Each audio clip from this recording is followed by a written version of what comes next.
Huwag ka bang barurong, ma'am? You do not know me from Adam.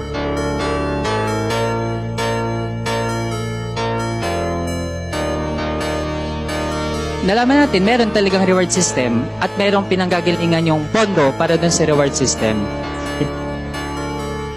Do not make me account for something which I cannot do legally. That is not allowed by law. You are asking as if you are from the COA.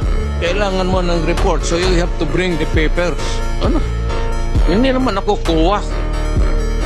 Ako po kasi nagtatanong dahil ako po ay pinapapatay ni dating Pangulong Duterte. Eh, kung pinapatay kita, bakit buhay ka pa ngayon?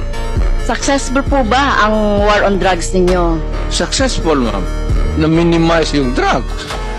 You cannot entirely eradicate drugs because pang hanap buhay yan eh. Mr. President, you are surrounded by, I believe, 4 lawyers. Hindi ko na kailangan, ma'am. Because you are a lawyer I yourself. can take of myself. I can take care of Yes. myself. Magtanong na kayo na magtanong. Ano? Pag sinabi kong campaign against drug, you do it as a police officer.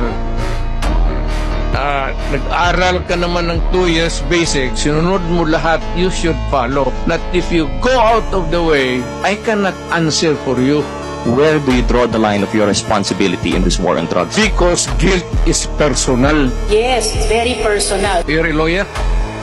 Yes, Mr. President. I will talk slower. Panyero, you talk slower. Okay. Mr. Maybe maganda ka ang English mo, pero fortunately, hindi naiintindihan.